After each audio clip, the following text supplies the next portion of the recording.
Hi. In our previous episodes, we've talked about the different types of TRICARE providers. Now we're going to drill down into how you find a provider that you can use with TRICARE. What do you do to surround yourself with TRICARE providers in your hometown or finding one in an emergency situation when you're traveling? It's all here.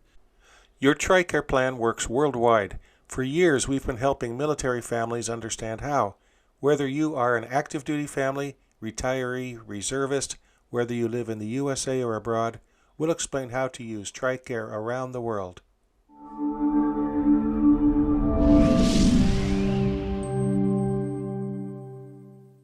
Well, first of all, a big shout out to our sponsor, Jan's Medical Supply. Jan's is a network provider that can provide you all types of medical equipment, supplies, and refills, and they'll go the extra mile for you when you really need help.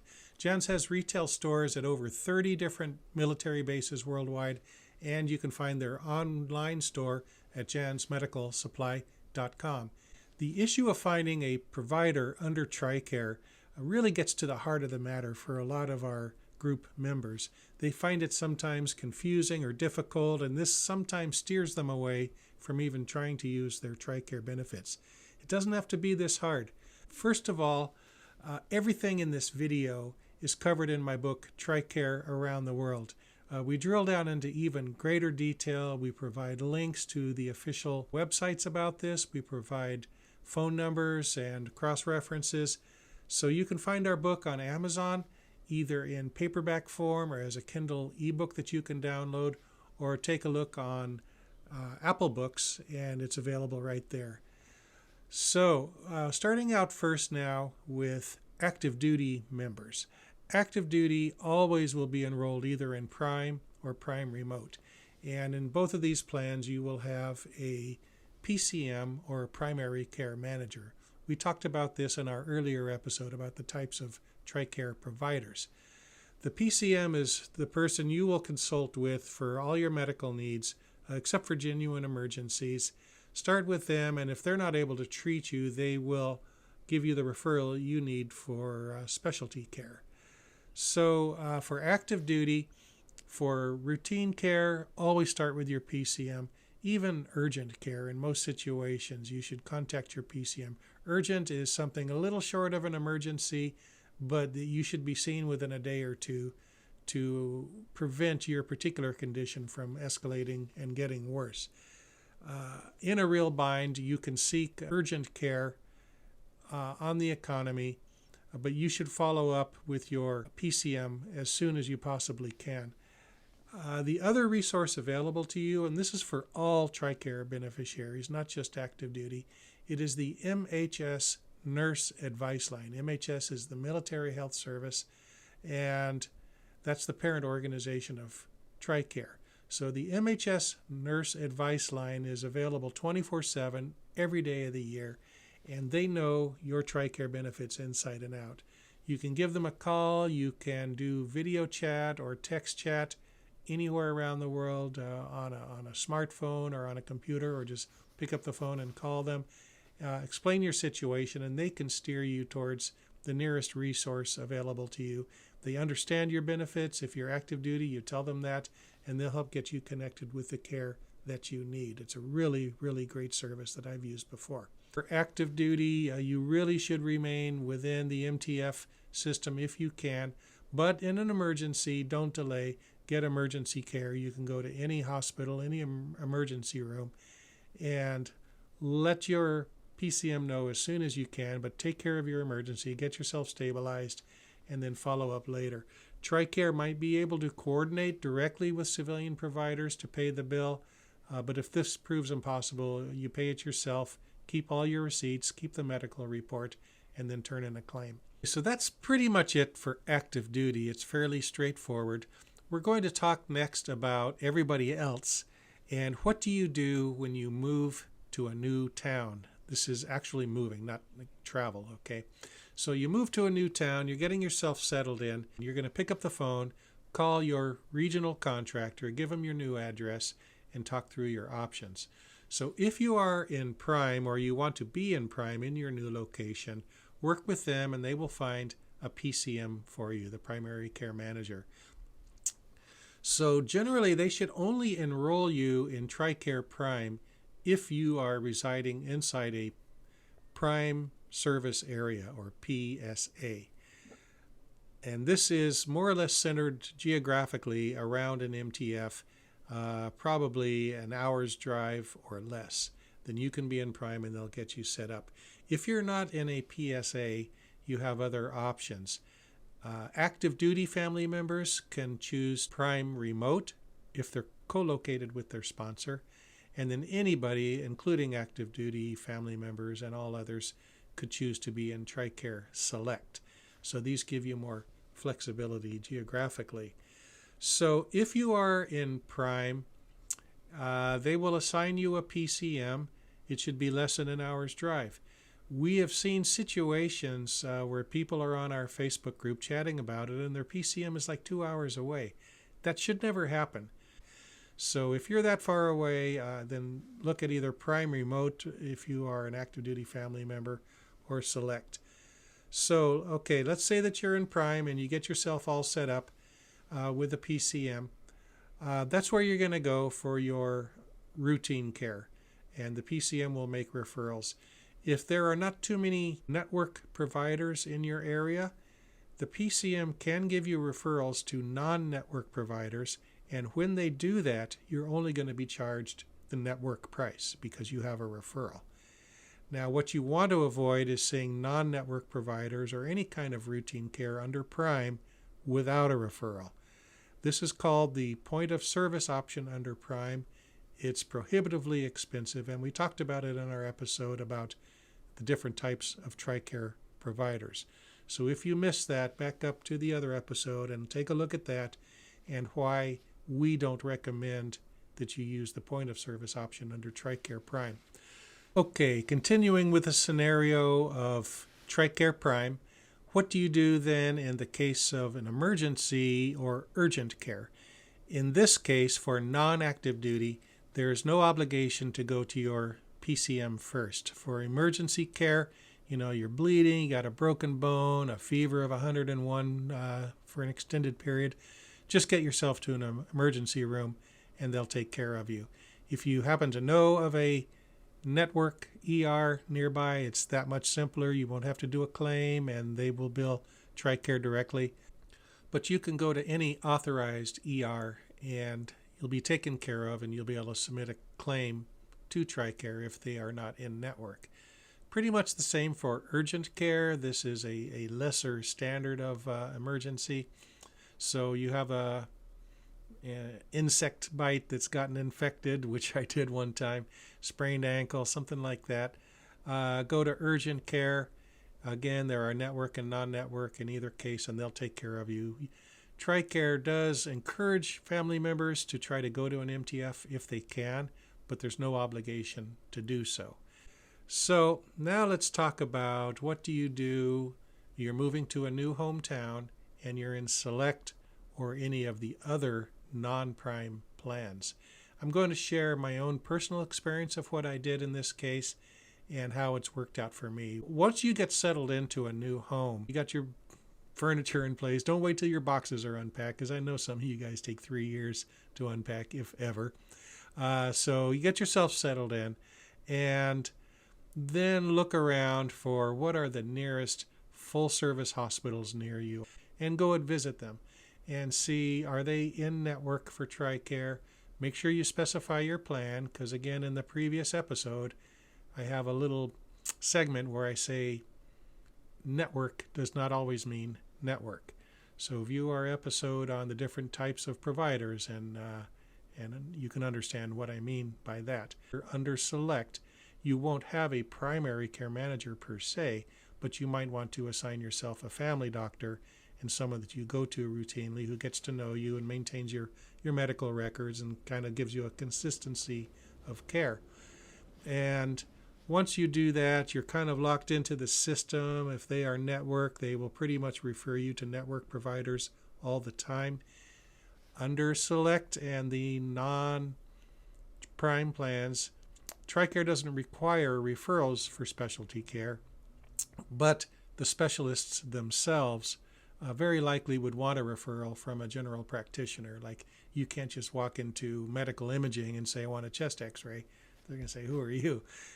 They want a referral from your doctor as to why you need the chest x-ray, what are your indicators, what are they looking for. So I'm going to show you how I did this in my own situation here in Hawaii and how it worked out for us. It actually worked out really well, and you can more or less copy this type of procedure. Here we are at beautiful windward side Oahu, which is where I live, and you'll see up here MCBH, which is Marine Corps Base Hawaii at Kaneohe. They have a branch medical clinic, but they don't see retirees there. So that option is not widely available to me other than pharmacy. So when we moved here, it's been about 2 years as of this recording, looked around for what are the various different hospitals nearby. Now this is Honolulu and further than I care to drive. I avoid going into town when I can. So you drill down, and here is a hospital. I went in to visit them. I didn't know anything about them. I said, do you guys take TRICARE? Oh yeah, we do. I was in Select at the time, and now I'm in Medicare and TRICARE for life. So I asked them, how do I kind of get my family aligned with Adventist? How do we get in their system? And their answer was, you don't align with the hospital per se. You choose a doctor, and a doctor within their system, and that's who you see. Most of their doctors are not co-located in the hospital, but they have their own medical practice around town.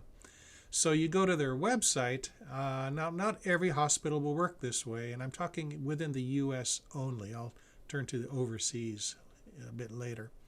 But on the Adventist thing, they have a Find the Doctor tool, and you click here and come up with their particular search tool.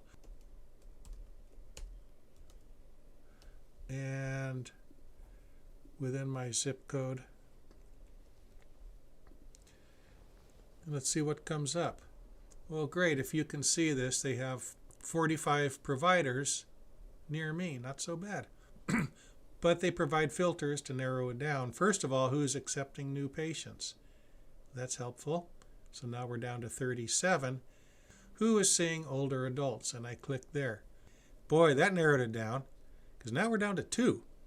And then I pick up the phone and I call them, confirm that they're taking new patients and when can I be seen, and that they accept my particular TRICARE plan and everything checked out, and I choose a practitioner. And by the way, it's not either one on this list because they're no longer accepting new patients. But I have my primary care physician, but I don't always go there first. Sometimes I have different needs and I can pick a different doctor and go there because under Select you have flexibility. Please do this sort of thing once you move before a crisis or emergency strikes your family. You need to understand where to go, who to see in advance, because a medical emergency is not the time to start sorting this stuff out. So if nothing else, what I'm trying to encourage families is take these steps early on and get yourself staged for success with TRICARE. So let's talk about overseas now. What would you do? I follow a different process there because it's not likely that there is a TRICARE network hospital near me. Now, it's not impossible. These hospitals do exist. They're scattered around here and there, but they're hard to find. So my assumption always is I'm going to be dealing with non-network providers, but if you happen to have a network provider near you, then you can kind of follow the procedure that I just described with Castle Hospital. I have different criteria when I move to a new city or a new town overseas. And this is just my personal preference, what I do. You set your own criteria and do what works best for you. But once I get settled in and I'm thinking, okay, what would I do in the case of an emergency? I first of all find a hospital that provides the high standard of care that I would expect for myself and my family. Somewhere with an emergency room that's easy driving distance and that has a high standard of care. That's my top priority. And then the other things that I look for is who speaks good English. And then thirdly, who takes a credit card. because I find that works very, very easily for me. I have several high limit credit cards. That is, I can charge up in the five figures in case I ever had a large medical bill, and they have zero international fees on these cards, and I get points. So I really like putting my medical costs on a credit card overseas. And then my process of submitting claims is good enough, and I hope that yours is getting good enough that you can turn in a claim and expect it to be reimbursed within 3 or 4 weeks. And that's inside the billing cycle of any American credit card. So I put the expense on a card, I turn in a claim, I get the money back, and that's the money I use to pay the card, and I'm not charging any interest on the card. It works out great. So these criteria that I laid out, it worked great in Thailand because English is widely spoken with great fluency within the medical profession in Thailand. And then if you search in advance, you will find hospitals that take credit cards. Japan, not so easy because English may not be as widely spoken in the Japanese medical profession. You can find places where it is, and that's why you search in advance. And then in a whole lot of cases in Japan, they work on a cash basis. You're expected to walk in with a pocket full of cash and pay your bill. It's not at all unusual to be on a cash basis in many countries around the world. This is the sort of thing that you would want to know in advance so you're prepared accordingly. You would know what to do. Now let's talk about emergency care, and this may be while you're on travel. So you're not going to really do this advanced legwork so much when you're on travel. You may be hopping from city to city, and you just don't plan in this level of detail. But you do need to understand how emergency care works. So if you watched our previous episode on the types of providers, we talked about what a TRICARE authorized provider is. Go back and look at that episode because it's all the more important now. Overseas has a different definition of authorized provider than it does in the States. And overseas, what we're talking about is basically anyone who holds a medical license or is otherwise has a national certification in the jurisdiction within which they practice. They would be an authorized provider. That's a bit of a generality, but I give you the exact chapter and verse in that other episode here on our YouTube channel. So go back and take a look.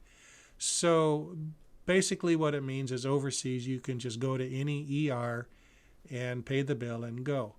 Now, is that scary to have to pay a bill out of pocket? In the U.S. it would. You know, it's not at all unusual in the States to end up with a $20,000 bill when you walk into emergency, you know, depending on the extent of your injuries. Overseas, not so much. You can easily walk out of an ER for under $100. I've done it many, many times. Now, Switzerland and Hong Kong, those are a lot higher. But most countries of the world, that most emergency care is just crazy cheap compared to what you're used to. So you need to kind of do a little bit of planning. A lot of people opt on travel to purchase travel insurance that would cover your medical expenses. And so maybe it's with Aetna or maybe it's with USAA, whoever it may be, that you have a travel policy. If you do that, your travel policy becomes first payer, and you would submit your claim to them, and very likely that they will pay the hospital directly, and you don't have to come up with any cash at all. And this is why people buy travel insurance, for that peace of mind. I'm confident enough in my skills using TRICARE, in the credit limits that I have, that I don't buy travel insurance. But I won't say that works for everybody, and I'm not endorsing my approach. I'm just explaining what I do. Urgent care overseas is the same as the States, with the difference being that urgent care clinics in the States are pretty common.